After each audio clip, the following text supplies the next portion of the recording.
রাজধানী কলকাতা। স্থানীয় সংবাদ পড়ছি ধৃতি সেন শর্মা।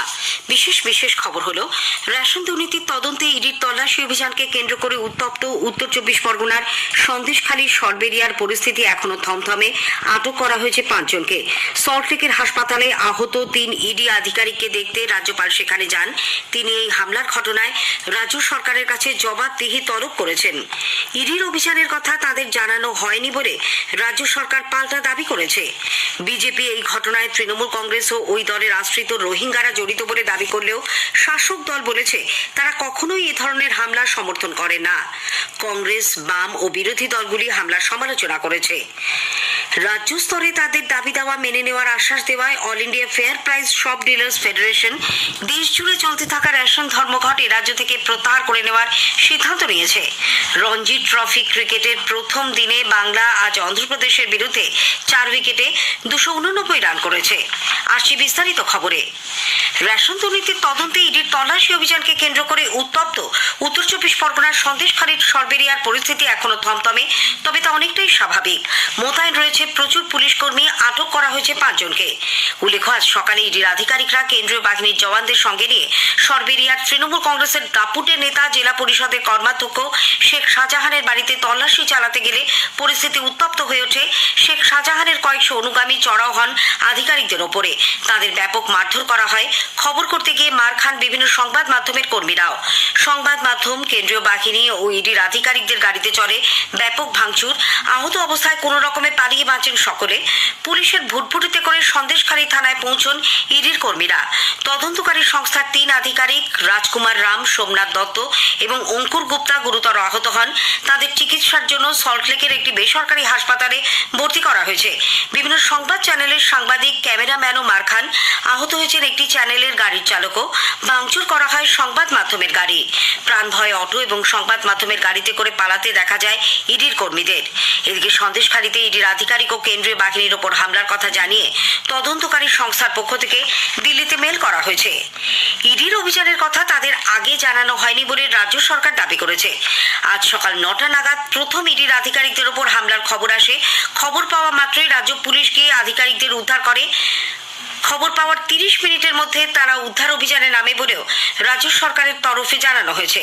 আরও বলা হয়েছে, ঘটনাস্থলে প্রথমে পৌঁছন এসডিপিও, তারপর জেলার পুলিশ সুপারকে যাওয়ার নির্দেশ দেওয়া হয়েছিল। বর্তমানে এডিজি সাউথ বেঙ্গলকেও যাওয়ার নির্দেশ দেওয়া হয়। ইতিমধ্যে তিনি গোটা বিষয়ের উপর নজরদারি চালাচ্ছেন। রাজ্য পুলিশের কাছে খবর আসার পর আর কোনো হামলার ঘটনা ঘটেনি বলেও রাজ্য সরকার দাবি করেছে। এদিকে সন্দেশখালীর তৃণমূল কংগ্রেস নেতা শাহজাহান শেখের বাড়িতে তল্লাশির সময় ইডি আধিকারিকদের আক্রান্ত হওয়ার ঘটনায় ক্ষুব্ধ রাজ্যপাল সিভি আনন্দ বোস রাজ্য সরকারের কাছে জবাবদিহি তলব করেছেন। রাজ্যের আইন শৃঙ্খলা পরিস্থিতির অবনতি হয়েছে বলে দাবি করে তিনি রাজ্যের মুখ্য সচিব ও স্বরাষ্ট্র সচিবকে রাজভবনে ডেকে পাঠিয়েছেন। রাজ্য পুলিশের ডিজিকেও রাজভবনে গিয়ে রিপোর্ট দিতে বলা হয়েছে। এই ঘটনায় সরাসরি রাজ্য প্রশাসনকে দায়ী করে রাজ্যপাল এক ভিডিও বার্তায় বলেন যে ভাঙচুর ও হিংসার ঘটনা ঘটেছে তা কখনোই কাম্য নয়। রাজ্য সরকার তার মৌলিক দায়িত্ব পালনে ব্যর্থ হয়েছে। তিনি আরো বলেন, গণতন্ত্রে এই ধরনের বর্বরতা ঠেকানোই সরকারের কর্তব্য। কিন্তু সরকার যদি প্রাথমিক দায়িত্ব পালন করতে না পারে তবে দেশের সংবিধান উপযুক্ত পদক্ষেপ করবে। The ghastly incident report from Sandeshkhali is alarming, is deplorable. It's a bounden duty of a civilized government to stop barbarism and vandalism in a democracy. If government fails in its basic duty, then Constitution of India will take its course. As governor, I reserve all my constitutional options for appropriate action at the appropriate manner. এই ঘটনায় আহত ইডির আধিকারিকদের দেখতে রাজ্যপাল সল্টলেকের হাসপাতালে যান। পরে সাংবাদিকদের তিনি সেখানে বলেন, এই ধরনের ঘটনা কোনোভাবেই মেনে নেওয়া হবে না। কলকাতা হাইকোর্টের বিচারপতি অভিজিৎ গঙ্গোপাধ্যায় বলেছেন, সন্দেশখালীর ঘটনার প্রেক্ষিতে রাজ্যপাল রাজ্যের সাংবিধানিক পরিকাঠামো ভেঙে পড়েছে এ কথা কেন ঘোষণা করছেন না। আজ একটি মামলার শুনানি চলাকালীন এক আইনজীবী পুরো ঘটনা বিচারপতির সামনে তুলে ধরেন। বিচারপতি গঙ্গোপাধ্যায় তখন জানতে চান ওই এলাকায় পুলিশ ছিল কিনা। তদন্তকারী সংস্থা আক্রান্ত হলে কিভাবে তদন্তের কাজ চলবে তিনি সেই প্রশ্ন তুলেছেন। এদিকে শাসক দল তৃণমূল কংগ্রেস রাজ্যপালের বক্তব্যের তীব্র সমালোচনা করেছে। মন্ত্রী শশী পাজা বলেছেন, রাজ্যপাল এ রাজ্যের গণতন্ত্রকে কটাক্ষ করছেন, অথচ মণিপুর নিয়ে তিনি নীরব। পদ্ধতি মেনে রাজ্যের রাষ্ট্রপতি শাসন জারি করার মতো ক্ষমতা রাজ্যপালের আছে কিনা তা নিয়েও প্রশ্ন তুলেছেন শশী পাজা। পুর নগরোন্নয়ন মন্ত্রী ফিরহাদ হাকিমও বলেছেন, প্রশাসন বা শাসক দল কখনোই এ ধরনের হামলা সমর্থন করে না। এই ঘটনায় প্রশাসনের কাজ প্রশাসনই করবে।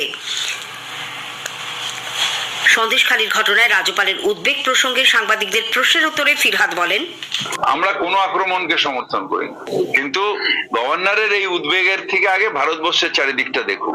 আমাদের প্রশাসন যথেষ্ট অ্যাক্টিভ এবং অ্যাক্টিভলি কাজ করবে। তৃণমূল কংগ্রেস নেতা দেবাংশু ভট্টাচার্য বলেছেন, সন্দেশখালীতে কেন্দ্রীয় সংস্থার আধিকারিকদের ওপর হামলায় তাদের দলের কোনো যোগ নেই। পুরুলিয়ায় এক জনসভায় তিনি বলেন, সাধারণ মানুষ ক্ষিপ্ত হয়ে এই ধরনের হামলা চালিয়েছে আর তাদেরই তৃণমূল কংগ্রেস বলে নাম দেওয়া হচ্ছে। এদিকে বিজেপি ইডি আধিকারিকদের ওপর আক্রমণের ঘটনার তীব্র নিন্দা করেছে। দলের রাজ্য সভাপতি সুকান্ত মজুমদার বলেছেন, এই ঘটনা দেশের নিরাপত্তার ক্ষেত্রে অত্যন্ত বিপজ্জনক। এ রাজ্যেও তৃণমূল কংগ্রেস আশ্রিত রোহিঙ্গারা সন্দেশখালীর ঘটনার সঙ্গে যুক্ত বলে তিনি দাবি করেন। এখানে গ্রামবাসী বা সমর্থক না, এর মধ্যে রোহিঙ্গা আছে, অ্যান্টি ইন্ডিয়া অ্যাক্টিভিটি করে এরকম লোকেরা আছে। পশ্চিমবঙ্গ সরকার যেভাবে এই রোহিঙ্গাদেরকে যেভাবে প্রোৎসাহন দিচ্ছে, শাহজাহানের মতো লোকেদেরকে যেভাবে দেশ বিরোধী কাজে প্রোৎসাহিত করছে, আগামী দিনে পশ্চিমবঙ্গ সরকার ভারতবর্ষের অর্থাৎ আমাদের দেশের ইন্টারনাল সিকিউরিটি আন্তরিক সুরক্ষার জন্য বিপদ। বিরোধী দলনেতা শুভেন্দু অধিকারীও হামলার ঘটনার তীব্র নিন্দা করেছেন। মুর্শিদাবাদের বেলডাঙ্গায় এক অনুষ্ঠান ও দলীয় কর্মসূচিতে যোগ দিয়ে তিনি এই ঘটনার জন্য পুলিশ প্রশাসনকেই দায়ী করেন। শাহজাহানের সব ফোন আপনি যদি সিজ করেন তাহলে পেয়ে যাবেন বসিরহাটের এসপি যোগী থমাস, তার মাধ্যমে মমতা ব্যানার্জি নির্দেশ দিয়েছে 12, এবং ওরা যে বেরিয়েছে ইডি আইটি এনআইএ সিবিআই রেডের খবর কেউ পায় না। পুলিশ বলে দিয়েছে, যখন ওরা দেগঙ্গা বা শাসন ক্রস করছে তখন পুলিশ বলে দিচ্ছে এই দিকে যাচ্ছে। এর জন্য তো রাজ্য পুলিশ দায়ী। কেন্দ্রীয় স্বরাষ্ট্র প্রতিমন্ত্রী নিশীথ প্রামাণিক এক ভিডিও বার্তায় সন্দেশখালীর ঘটনায় কেন্দ্রীয় সরকার উপযুক্ত ব্যবস্থা নেবে বলে জানিয়েছেন। প্রদেশ কংগ্রেস সভাপতি সাংসদ অধীর রঞ্জন চৌধুরী আজকের ঘটনায় গভীর উদ্বেগ প্রকাশ করেছেন। তিনি বলেন, রাজ্যে আইন শৃঙ্খলা অবশিষ্ট নেই, দুষ্কৃতীদের দ্বারা সরকার চলছে। ঘটনার মধ্যে দিয়ে বাংলার আইন শৃঙ্খলা পরিস্থিতি বলে কিছু নেই তা আরেকবার প্রমাণিত হচ্ছে। এর সংবাদ মাধ্যম তো বরাবর মার খাচ্ছে বাংলায়, সংবাদ মাধ্যম বরাবর এই বাংলায় তৃণমূলের সন্ত্রাসের শিকার। সিপিআইএমও এই হামলার ঘটনার তীব্র নিন্দা করেছে। দলের নেতা মোহাম্মদ সেলিম বলেছেন, আজকে ইডি তার সঙ্গে দাঁড়িয়ে মিডিয়া একটা বড় অংশ যারা আক্রান্ত হলো, একদিকে যেমন তার প্রতিবাদ করছি, ইডি সিবিআই যথেষ্ট প্রস্তুতি নিয়ে যায়নি কেন? একদিকে বলা হচ্ছে পুলিশ মিলে আছে, তাহলে পুলিশকে খবর দিয়েছে আর যে অপরাধী সে পালিয়ে গেল, আর বাকি সব বাইরে জড়ো করলো। এভাবে রেড হয় নাকি? তারপর আদালত নির্দেশ দিয়েছে, আমরা দেখব কিরকম ভাবে তার যথেষ্ট প্রস্তুতি নিয়ে এরকম ছেলে খেলা করবে না। এরা যে খুবই নোটোরিয়াস অপরাধী সেটা তো প্রমাণিত হয়েছে। সিপিআইএম কেন্দ্রীয় কমিটির সদস্য সুজন চক্রবর্তী বলেছেন, সন্দেশখালীর ঘটনা খুবই দুশ্চিন্তার।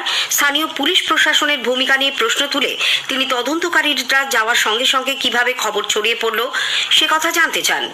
আইএসএফ বিধায়ক নওশাদ সিদ্দিকী ঘটনায় দোষীদের চিহ্নিত করে অবিলম্বে তাদের বিরুদ্ধে উপযুক্ত ব্যবস্থা গ্রহণের দাবি জানিয়েছেন। কিছু মানুষ যেভাবে ইডির কর্তাদেরকে ঘিরে ধরে এবং সিআরপিএফ এর জওয়ানদেরকে ঘিরে ধরে তাদের সাথে যে আচরণ করলো, তাদের মাথা ফাটালো, কোনোভাবে এটা কাঙ্ক্ষিত নয়। এর জবাব দিতে হবে, বাংলার মানুষকে দিতে হবে এবং দেশের আইন বিচার ব্যবস্থা আছে দিতে হবে। এদেরকে চিহ্নিত করা দরকার, এদের বিরুদ্ধে আইনত ব্যবস্থা গ্রহণ করা দরকার। কলকাতা প্রেস ক্লাব সংবাদ মাধ্যমের উপর আজকের হামলার ঘটনার তীব্র নিন্দা করেছে। স্থানীয় সংবাদ শুনছেন আকাশবাণী কলকাতা কেন্দ্র থেকে। রাজ্য স্তরে তাদের দাবি দাওয়া মেনে নেওয়ার আশ্বাস দেওয়ায় all India fair price shop dealers federation দেশ জুড়ে চলতে থাকা রেশন ধর্মঘট এ রাজ্য থেকে প্রত্যাহার করার সিদ্ধান্ত নিয়েছে। ফেডারেশনের সাধারণ সম্পাদক বিশ্বম্ভর বসু আজ কলকাতায় এক সাংবাদিক বৈঠকে একথা জানিয়ে বলেন, রাজ্য স্তরে ধর্মঘট প্রত্যাহার হলেও জাতীয় স্তরে তাদের কর্মসূচি অব্যাহত থাকবে। তিনি বলেন, রাজ্য স্তরে তাদের দাবি দাওয়া নিয়ে আজ খাদ্যমন্ত্রী রথীন ঘোষের সঙ্গে বৈঠক হয়েছে। খাদ্যমন্ত্রী তাদের দাবিগুলি বুঝেছেন এবং তার সমাধানের আশ্বাস দিয়েছেন। ভূ আদিবাসী শংসাপত্র দেওয়ার প্রতিবাদে ও একাধিক দাবিতে বর্ধমান শহরে আজ ভারতীয় আদিবাসী ভূমিজ সমাজের পক্ষ থেকে বিক্ষোভ সভা ও ডেপুটেশন কর্মসূচি পালিত হয়। বর্ধমান স্টেশন থেকে মিছিল করে বিক্ষোভকারীরা কার্জন গেট চত্বরে প্রতিবাদ সভা করেন। প্রধানমন্ত্রী নরেন্দ্র মোদী মুখ্যমন্ত্রী মমতা ব্যানার্জির জন্মদিনে তাকে শুভেচ্ছা জানিয়েছেন। এক টুইট বার্তায় প্রধানমন্ত্রী মুখ্যমন্ত্রীর সুস্বাস্থ্য ও দীর্ঘায়ু কামনা করেন। বিশাখাপত্তনমে আজ রঞ্জি ট্রফি ক্রিকেটের ম্যাচে প্রথম দিনের শেষে বাংলা অন্ধ্রপ্রদেশের বিরুদ্ধে প্রথম ইনিংসে 4 উইকেটে 289 রান করেছে। অনুষ্ঠুপ মজুমদার 125 ও সৌরভ পাল 96 রান করেন।